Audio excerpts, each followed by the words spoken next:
Welcome back to Dirty Socks. I'm your host, Caleb DeWall. Today I'm here with Betty. Happy to be here. So, the last few episodes we've gone over has started the saga of Thew and Gabby, which has gone downhill quickly. Yeah. In a way I never would have imagined. But with talking with you the entire time, it's like, wow, this is crazy. So, we're here. There's 3 warrants that we're going to discuss in this particular episode, okay? So, what we're going to do is go over the first one right now.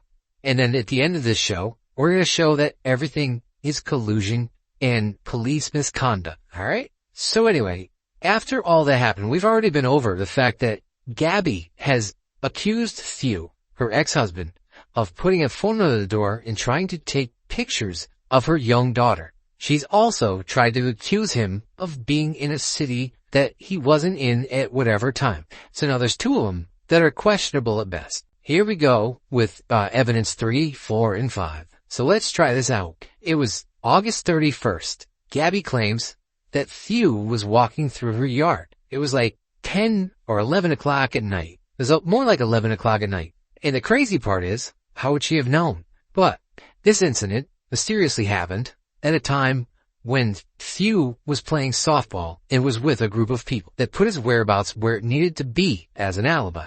Turns out Gabby has camera footage on her house, her new house, which she's moving into.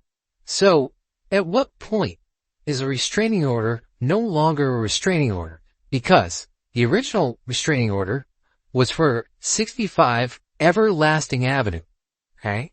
And she's moving into a new house at 55 Used to Be Street. Say, what? So, if you're somebody with a protective order against you, shouldn't you be told or, notified to stay away from this place? Otherwise, you'll be in trouble? Because it's very vague in the restraining orders that you can't go within 100 yards of a victim. If you don't know where the victim is, how do you stay 100 yards away? Agree, right? Well, let's get back to this. Gabby claimed that Thew was walking through her yard. Now, she's already claimed that he was in Waterbury when he couldn't be. Right. So now we're noticing that this young lady literally has the worst timing ever. Obviously. But she claimed the incident happened on 8/31/23. She went down to Northington Police Department the next day and gave a statement.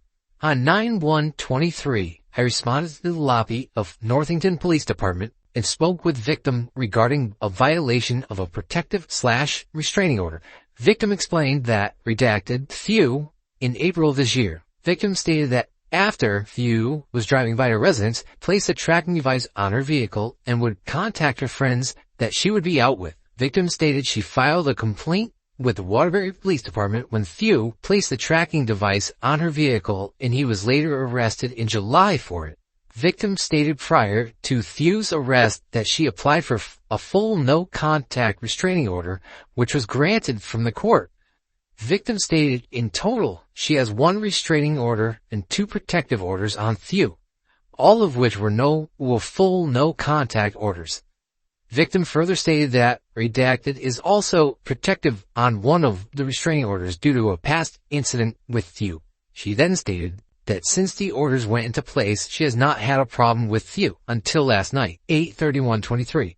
Victim stated that she currently is in the process of moving from the current residence in Everlasting Avenue to her new residence, which will be referred to as undisclosed location. Victim stated she will be living there with her daughter. Victim stated last night she was at the residence on undisclosed location with friends moving stuff in and putting furniture together till about 10:39 p.m. when she went back to the Everlasting Avenue residence. Victim stated this morning she reviewed the security footage on her Nest camera that is located above the garage on the undisclosed location residence. Victim stated that she just had the camera installed in the last 2 weeks, that she reviews it daily. So right there, that's nuts. Yeah. Agree. 10:39, that's a specific time. Very specific time. It's like, what the hell is that? And then she went back to the Everlasting Avenue residence. Right. Why'd she go back? Because that's where she lives. It's where she lives, right? Why do you leave the house you live in to go back to another house you don't live in? Doesn't make any sense. But she stated she reviewed the video the next morning. Yeah. from her Nest camera footage. You know, in a Nest camera, you can go back to anything, right? Right. It keeps a library. Accurate. Just saying. She had the camera installed in the last 2 weeks on a house she doesn't live in. Yeah, well, odd. Lot odd. Anyway, we'll keep going. Victim stated while reviewing last night's footage, she observed what appeared to be a medium to small build, tall white male walking through the yard of the residence at 10:53. Victim stated when she looked at the footage, the male had on a hooded sweatshirt along with the red athletic shorts. Victim stated that Thew dresses that way normally, and the red athletic shorts appeared to be the same ones that she has known Thew to have and wear for a long time, describing them as his favorite. Victim said that based on the build, appearance, and what the male was wearing, that she would without a doubt believed that the person who was walking through the front yard was Thew. Victim provided me with a sworn statement about this incident. Victim stated that she doesn't know why Thew would be there and believes he may have been peeking through a window or trying to keep tabs on her. Victim identified that address at undisclosed location as her redacted, so Thew would have knowledge of it and its location. Victim stated she is now uncomfortable and does not feel safe being at her new residence. Where was this before? Or was what before? Well, if Thew knew where she lived, why didn't he go by Everlasting Avenue? I don't know. I find it very odd altogether. And if it's an undisclosed location, how would Thew know that she lived there? Well, she didn't live there. She didn't live there. That's correct. Victim provided me with a surveillance video of the incident captured on the Nest camera. When I reviewed the video, it appears that the suspect is a thin to average build male, which is opposite of what they said before. True. Who was wearing a hooded sweatshirt, red athletic style shorts, and dusty low top sneakers. At the beginning of the video, prior to the suspect coming into frame, you're able to see what appears to be a flashlight on the ground on a concrete path that leads to the driveway. As the suspect comes into frame, the Nest camera's floodlight turns on, illuminating the area. The suspect turns off his flashlight and looks away from the camera. It should be noted that the flashlight being used appeared to be coming from the suspect's phone. The suspect continues to walk through the property and exit at the southwest corner of it back onto undisclosed location. A copy of the footage was submitted with this incident into evidence. What the hell is that? You know, there's people that come knocking on this door. They knock on my door all the time. I can't imagine that they don't knock on Thew's door.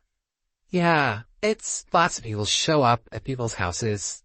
Yeah, you go on to these websites and they show these ring people knocking on doors. This, that, the third. They're all around. How do you know this would be Thew? I have no idea. This is where I've had a long conversation with Thew about the next entry. I then contacted Thew and asked if he had been on undisclosed location last night or if he was visiting anyone in the area. Thew stated he was not on the undisclosed location last night and the only person he knows on undisclosed location is redacted. Thew then stated last night he had 2 softball games in Farmington at 8 p.m. and 9 p.m. Thew stated each game takes about an hour to play. Thew stated that after the game he went straight home and got there about 11 p.m. Thew stated he had 2 people with him and they confirmed where he was, what time he got home, and that he never stopped at undisclosed location.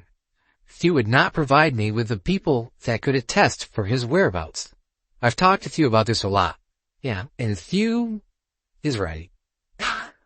Okay. The officer that contacted Thew badgered him.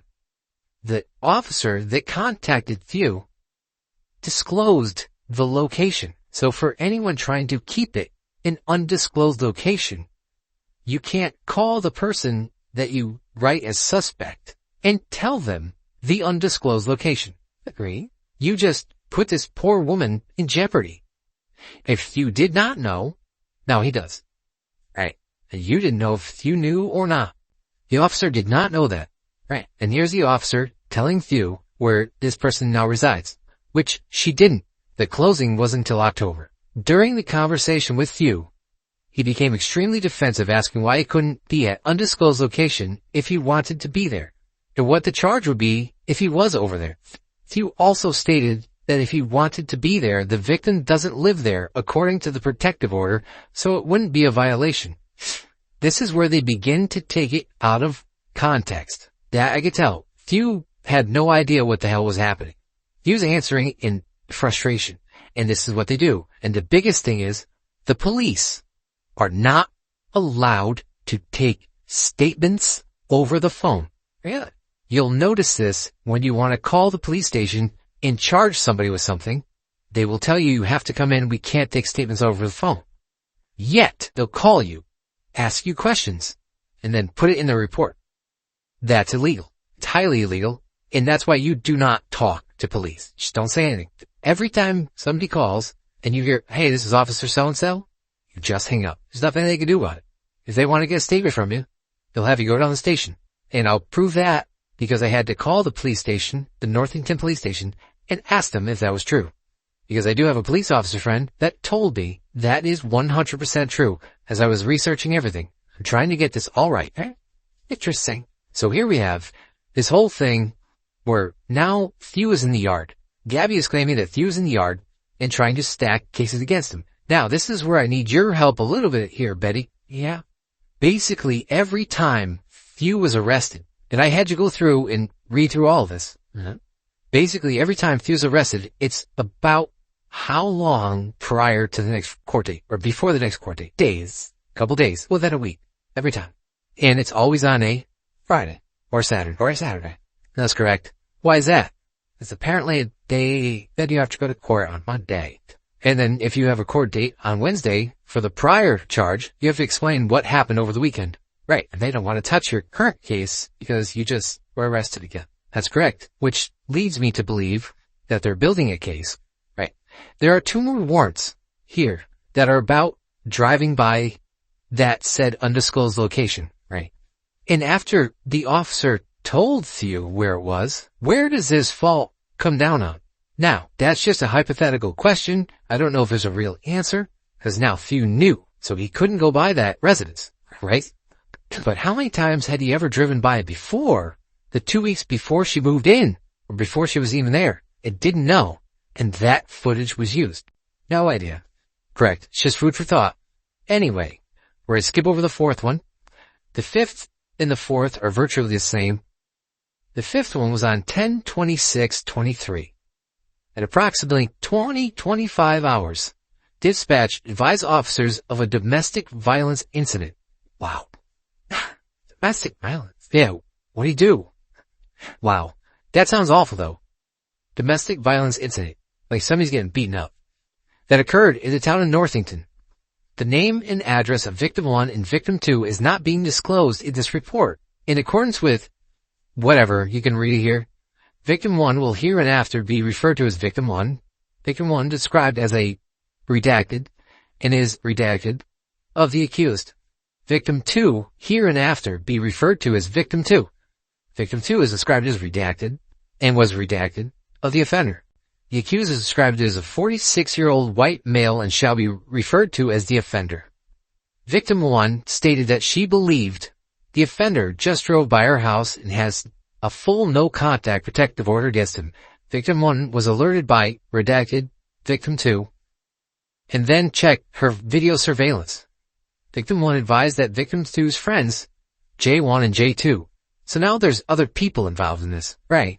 And J1 and J2 mean juvenile, correct? So they're kids, right? Saw the offender's truck pull out of her street. Upon arrival at Victim 1's residence, she told me she had footage of the incident, and she showed it to me. I observed in her video a light-colored 4-door pickup truck drive by her house around 2,000 hours. Due to the video quality and it being nighttime, a license plate was not able to be observed. The truck appears to apply its brake lights as it drives by, but continues to the end of the intersection at south.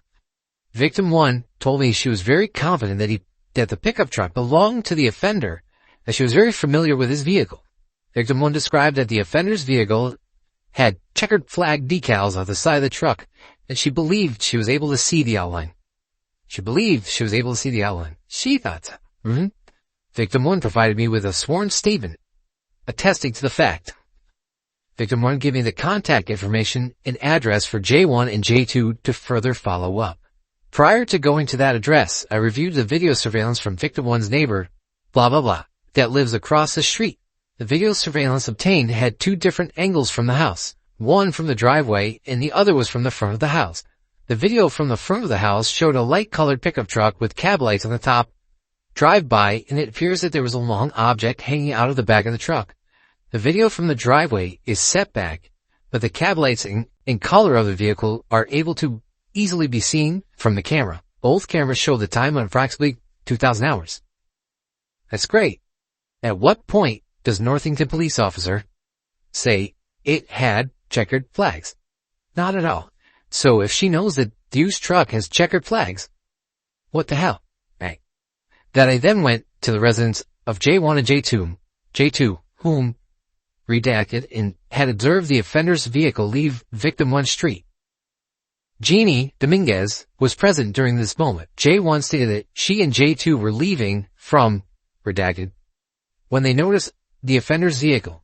J1 told me she was at a stop sign of the parking lot, redacted, waiting for traffic to pass before she could merge onto blah blah blah. J1 saw as the offender was in the middle of a turning left from victim 1 street and onto blah blah blah. J1 noticed the checkered flags of the driver's side doors and the pickup truck that she knows belonged to the offender. J1 and J2 grew up with victim 2 and has seen the offender's vehicle numerous times. J1 watched as the pickup truck drove by the location heading southbound, and she believed the operator was a male, but could not see who it was.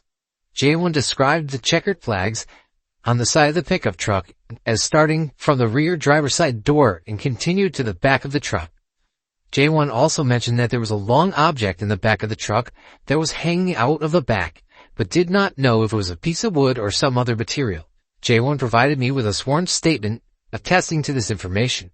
It should be noted that victim 1's residence is approximately 0.2 miles away, redacted, where J1 and J2 saw the offender's vehicle. So J1 and J2 are under 18 years old. Right.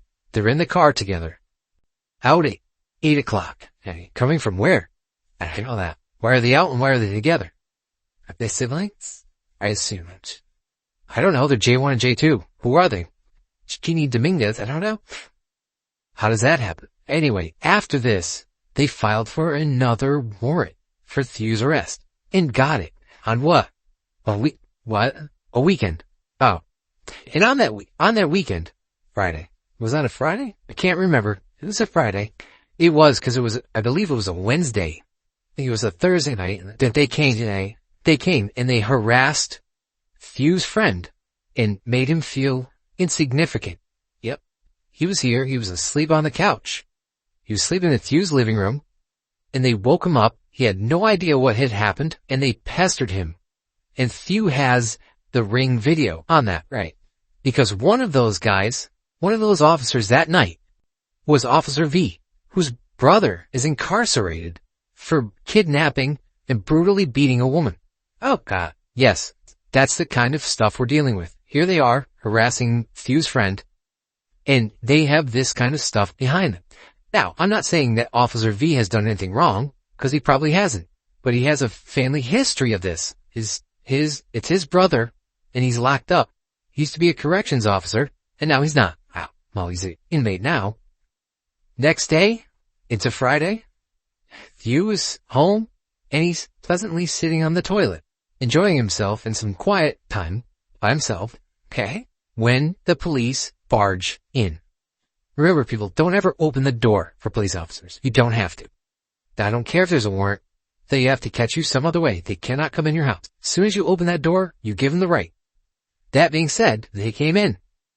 As Thew's taking a dump. And barge in the bathroom, pants down, around his ankles. And the craziest part about this is the one that opened the door was Danny McDonald. Yeah? Who should have recused himself. He should have, but he did not. So Danny McDonald arrests Thew, pulls him off the toilet with his pants down, arrests him, then proceeds to not handcuff him, which is illegal. Right. And there were witnesses. There was, which is crazy. And when he walked in the house, he knew it. He did. He knew it then. He knows it now. And God damn it, there's collusion up in this thing. I agree. So, after all of that, Daniel McDonald tries to be as nice as pie still arrested Thew, still took him to jail, still helped Gabby do all of this. So did Tad's brother, Mike, and that is a collusion in this thing. That's how all of this went.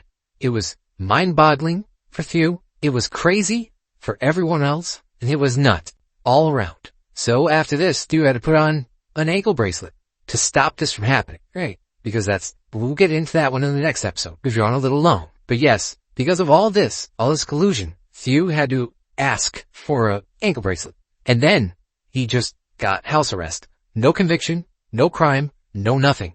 He got house arrest and the ankle bracelet. Alright, we'll talk about that next time, people.